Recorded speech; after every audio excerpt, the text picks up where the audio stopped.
নমস্কার বন্ধুরা, আরও একটি নতুন পর্বে আপনাদের স্বাগত জানাই। আশা করছি আপনারা সবাই সুস্থ আছেন, ভালো আছেন। অন্যান্য দিনের মতো আজকেও আমি আপনাদের সঙ্গে এমন কিছু ছোট ছোট টিপস শেয়ার করব, যে টিপসগুলো অ্যাপ্লাই করার ফলে আমাদের কাজটা অনেকটাই সহজ হয়ে যাবে। প্রথম যে টিপসটি শেয়ার করছি, এখানে একটি পাত্র আমি নিয়ে নিয়েছি। দেখুন, পাত্রের মধ্যে দিয়ে দিচ্ছি উষ্ণ গরম জলে কিছুটা পরিমাণ নুন আর কিছুটা পরিমাণ হলুদ।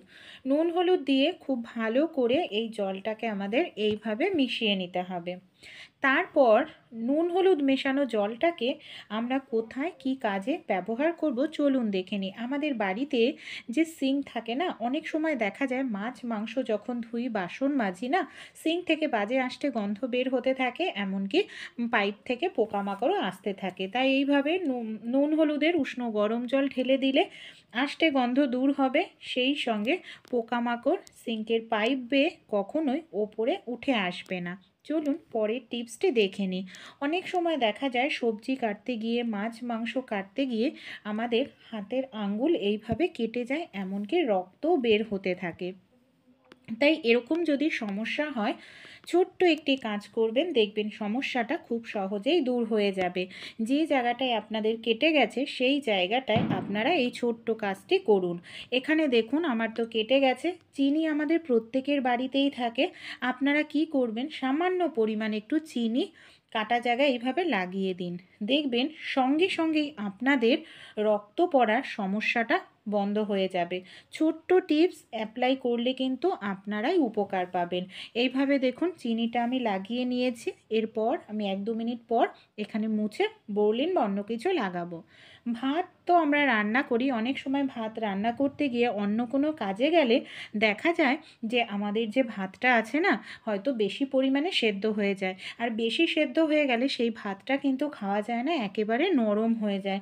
এরকম সমস্যা যদি আপনাদের ক্ষেত্রেও হয়, এই কাজটি অবশ্যই করবেন। ফ্রিজের ঠান্ডা জল সঙ্গে সঙ্গে ভাতের মধ্যে ঢেলে দিন, খুব ভালো করে নাড়াচাড়া করুন, ভাতের ফ্যানটা আপনারা ঝরিয়ে নিন। দেখবেন ভাতের যে নরম হয়ে যায় সেই ভাতটাও শক্ত ঝরঝরে হবে। এই ধরনের যে মৌসুম্বি লেবুগুলো অনেক দিন ঘরে কিনে রেখে দিলে দেখা যায় খুব তাড়াতাড়ি কিন্তু মৌসুম্বি লেবুর রসটা শুকিয়ে যায়, আর কাটলে বেশি রস বের হয় না। একটি পাত্রের মধ্যে জল নিয়ে নিন, জলের মধ্যে মৌসুম্বি লেবুগুলোকে 1 থেকে 2 মিনিট আপনারা এইভাবে ভিজিয়ে রাখুন। এতে দেখবেন লেবুর রসটা বেশি বের হবে।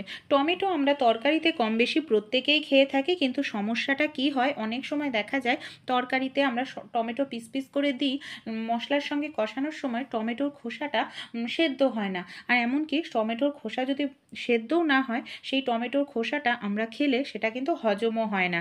তাই আপনারা একটি চামচ নিয়ে নিন, চামচের মধ্যে এইভাবে হ্যান্ডেলে টমেটোটাকে ঢুকিয়ে নিন। তারপর গ্যাসের ওপর আপনারা টমেটোটাকে 1 থেকে 2 সেকেন্ড রেখে দিন। এইভাবে দেখবেন টমেটোর যে খোসাটা আছে না, খুব সহজেই কম সময়ের মধ্যেই একেবারে টমেটোর থেকে ছাড়িয়ে নিতে পারবেন। দেখুন এখানে আমি কিছু সময় রেখেছিলাম, কত সহজেই টমেটোর খোসাটা আমরা ছাড়িয়ে নিতে পারছি। এইভাবেই দেখুন পাতলা যে খোসাটা একেবারে প্লাস্টিকের মতো হয়, এটা কিন্তু আমাদের হজমও হয় না। তাই এই কাজটি অবশ্যই আপনারা কিন্তু করবেন বন্ধুরা। এতে দেখবেন তরকারিতে দিলে খুব সুন্দর সেদ্ধও হবে টমেটোটা, এমনকি খোসাটা ওপরে তরকারির ওপরে ভাসতেও থাকবে না, আর আপনাদের হজমেও কিন্তু কোনো রকম গণ্ডগোল হবে না। এই ছোট ছোট টিপসগুলি আশা করছি অনেকেই অ্যাপ্লাই করেন। যারা করেন না তারা অ্যাপ্লাই করে দেখবেন, এতে কিন্তু আপনারাই কিন্তু উপকার পাবেন। আর আমার এই ভিডিওটি আপনারা কে কোথা থেকে দেখছেন আমাকে জানাবেন, তাহলেও আমি বুঝতে পারবো আমার এই ভিডিওটি কোথায় কোথায় পৌঁছাচ্ছে। চলুন তাহলে পরবর্তী যে টিপসটি আছে আমরা দেখে নিই বন্ধুরা। আমাদের যাদের বাড়িতে বাচ্চা আছে, দেখা যায় ছোট বাচ্চা থাকলে আমরা অনেকেই কি করি, এই যে এইভাবে না তরমুজ কেটে দিই হয়তো বাচ্চাদের খেতে, কিন্তু বাচ্চারা খেতে চায় না। একেবারে ছোট বাচ্চা হলে আমরা তরমুজের হয়তো জুসটা বাচ্চাদের দিয়ে থাকি, কিন্তু আমাদের অনেকের বাড়িতেই জুসার বা মিক্সার থাকে না। সেক্ষেত্রে আমরা কি করব, এই ধরনের চা ছাঁকনি আমাদের প্রত্যেকের বাড়িতেই থাকে। এখানে আপনারা স্টিলের একটি বাটি নিয়ে নিন, একটি গ্লাস নিয়ে নিন। এইভাবে আপনারা তরমুজটাকে দেখুন চা ছাঁকনিতে ঘষতে থাকবেন। এইভাবে যদি আপনারা কিছু সময় ঘষেন, দেখবেন খুব সহজেই তরমুজের জুসটা আপনারা বের করে নিতে পারবেন। কোনো রকম আপনাদের এখানে চা ছাঁকনি মানে সাহায্যেই কাজটি হয়ে যাবে, মিক্সার মেশিন জুসারের প্রয়োজন পড়বে না।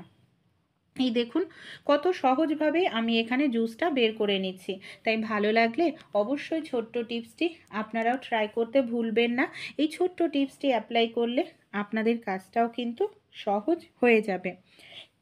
এইভাবে ঘষে নেওয়ার পর দেখুন তরমুজের কিন্তু লাল অংশটা আমি ঘষেই ফেলেছি, সামান্য একটু লেগে রয়েছে, আরেকটি টুকরো আমি এইভাবে ঘষে নেব।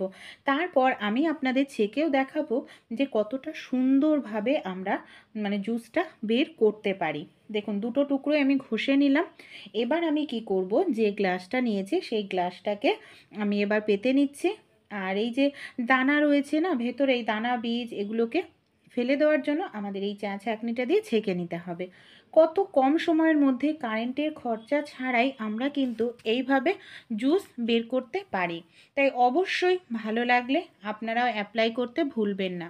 অনেক সময় আমরা রান্নাতে দেখা যায় অল্প পরিমাণ মশলা ব্যবহার করে থাকি, আর সামান্য পরিমাণ মশলা যদি আমরা মিক্সারে দিই দেখা যায় খুব সুন্দরভাবে কিন্তু পেস্ট হয় না। তাই সামান্য পরিমাণ যদি মশলাও আপনারা করতে চান, ছোট্ট এই কাজটি করবেন, খুব সহজেই আপনাদের মশলাটা পেস্ট হবে। এখানে দেখুন আমি নিয়ে নিয়েছি একটি মিক্সার জার, তার মধ্যে আদা, সামান্য পরিমাণে জিরে লঙ্কা দিয়ে দিলাম, সামান্য পরিমাণ যে জিনিসটা দেব সেটা হলো নুন। নুন দিয়ে যদি আমরা মশলাটাকে পেস্ট করি তাহলে কিন্তু মশলাটা খুব সুন্দর পেস্ট হয় বন্ধুরা। এইভাবেই দেখুন আমি আপনাদের পেস্ট করেও দেখাবো যে কতটা সুন্দরভাবে মশলাটা আমাদের পেস্ট হবে। ছোট্ট একটু টিপস অ্যাপ্লাই করলেই কিন্তু আপনাদের কাজ অনেকটা সহজ হয়ে যাবে বন্ধুরা। এই দেখুন একেবারে কিন্তু সুন্দরভাবে পেস্ট হয়েছে, কোনো রকম দানা দানা ভাব কিন্তু এর মধ্যে নেই।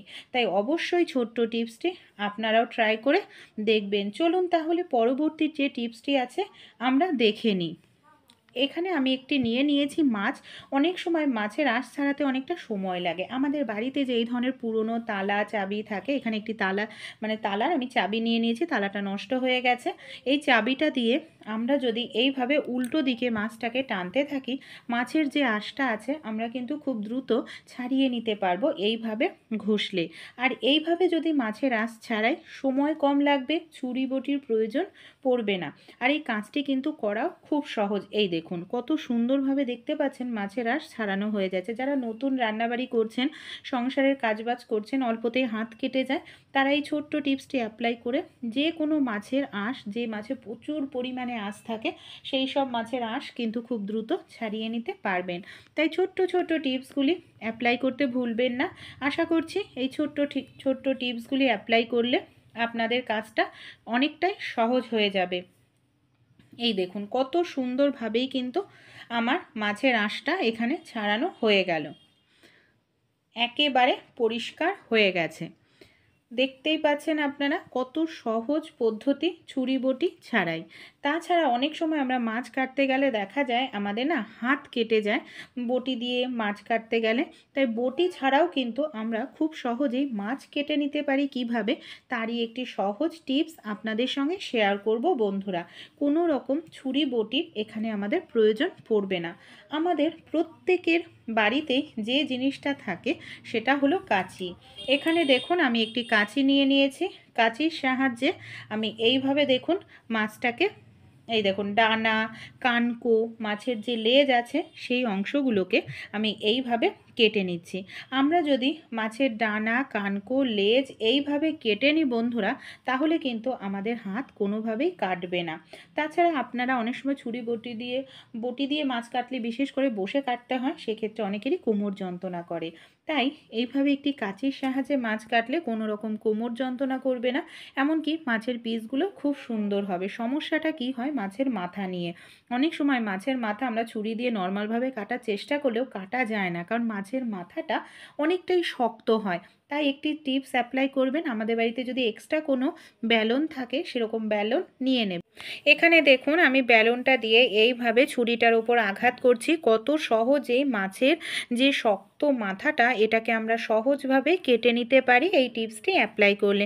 ছোট ছোট টিপস যদি আপনাদের একটু উপকারে আসে অবশ্যই কিন্তু আপনারাও অ্যাপ্লাই করে দেখবেন বন্ধুরা।